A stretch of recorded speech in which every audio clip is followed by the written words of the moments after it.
Here we have the F-16 Fighting Falcon up against the M2000C.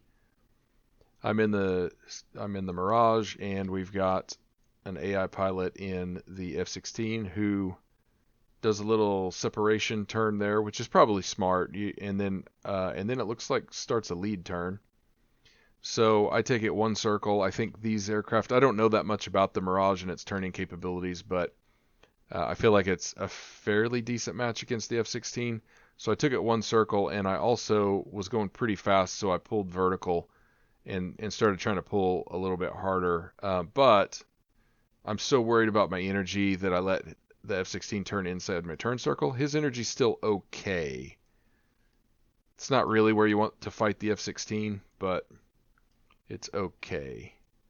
So I'm a little fast, perhaps. He's actually slowed down more. So I'm just going to continue this sweeping circle here, and now I'm too fast. I think, personally, I'm too fast, and I don't know what he's doing over there. The AI in this case he's kind of making my job easier. It looks like he's just hanging over there. I mean, he's moving, but he's just got a nose-high attitude when he needs to point it down and get that circle going. The F-16,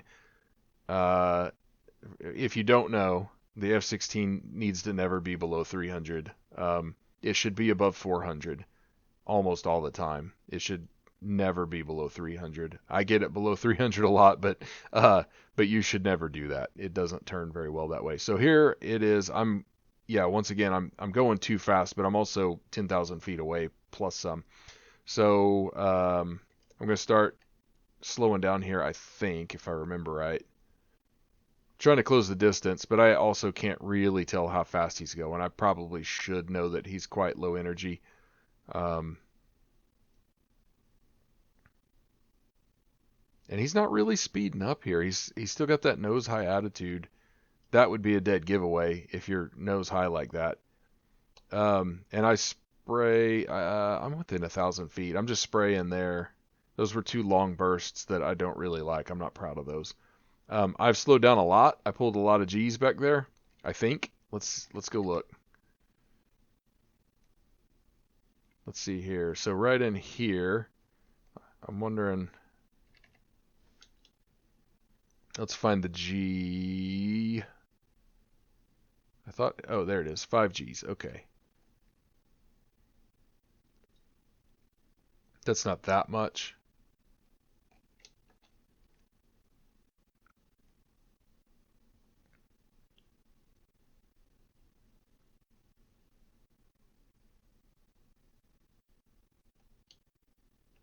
And now I'm starting to pull the G off a little bit. I thought I pulled more than that to slow down that much, but I might have also pulled throttle. I don't remember from the video, the internal cockpit video, what happened there. But anyway, I'm really slow now.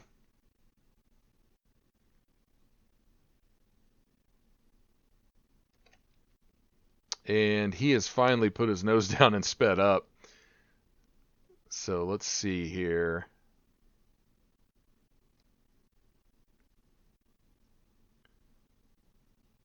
Now, this is interesting because I am lower than him, but we both sped up quite a bit. And that's what I like about these aircraft. They're pretty good about gaining energy if you fly them in a way that is conducive to that.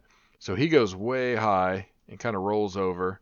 And now, whoops, I meant to pause that. I was going to say I have an excess of energy, but I don't know. It could be fairly even. I'm slower than him, but higher. So now I think that the Mirage can turn a little bit better slow than the F-16 can. It seems. So I kind of have an advantage here, I believe. Now he's gaining speed again. I'm staying nose low.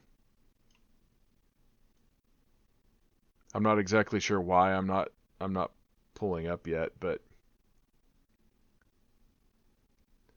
he kind of has an opportunity here that I think the AI blows. But I do have a lot of energy. I wound up with a lot of speed, so I'm able to just kind of like trade it out for altitude. But if we look at his flight path here, he kind of rolled over the top here. This is where he was slowest. I was still pointed down. I've moved a lot further than he did in this time period.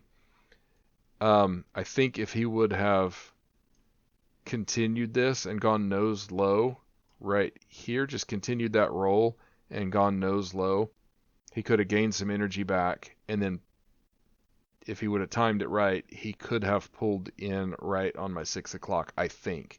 Looking at how this is played out.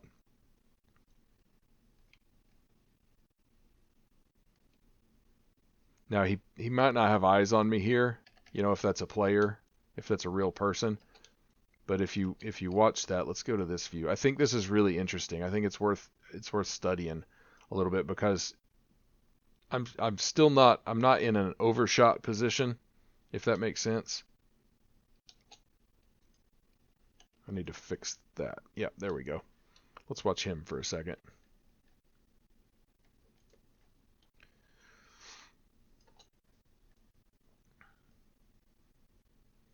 But yeah, he kind of straightens out upside down. He sort of brings it down a little bit, but then I don't know, he just rolls out and goes the other direction, which really benefits me. That gives me a lot of advantage because I've got the energy I can trade out for altitude. If he turns into me there, I think this is a more even situation as he's building his energy back up and I'm dropping mine down a little bit. He finally turns into me, but that would have been better if it would have been sooner. So he's inside my turn circle, which means he's kind of safe. But for the chess game of the fight, I think that little sequence there hurt him quite a bit. So now I'm looping around again. I'm just trying to conserve energy. That's the name of the game for me. That's what I'm trying to get better at. If you guys have been watching my videos for long, you'll know that that's just what I've been trying to practice. I'm not very good at it. I'm not a great pilot or a great dogfighter, but that's what I try to do. Conserve energy, take away turning room when I can, trade out energy at the appropriate times to get position. So now I'm in this kind of big loop chasing him around. My energy is higher. Let's look at turn rates. His turn rate is really good. Like, he's in the zone. 400 to 450. That gives him a lot of power there. My turn rate, I think I'm trying to build energy more than I need to here, so I'm not pulling as hard as I should in this particular case. Yeah, you can see I'm just really cranking my energy up. He's climbing, which is probably bad there because he had the advantage. I've got a giant turn circle with excess energy that I'm not really doing anything with, and he had his energy right where he wanted it. So he could have, let's look at this. I'm going to back it up again. And I'm sorry for taking so long, but this is just a really interesting fight for me. I think there's just some academic value here. So yeah, let's go right there. Okay. So right here, it look like I'm back behind him, which is good for me.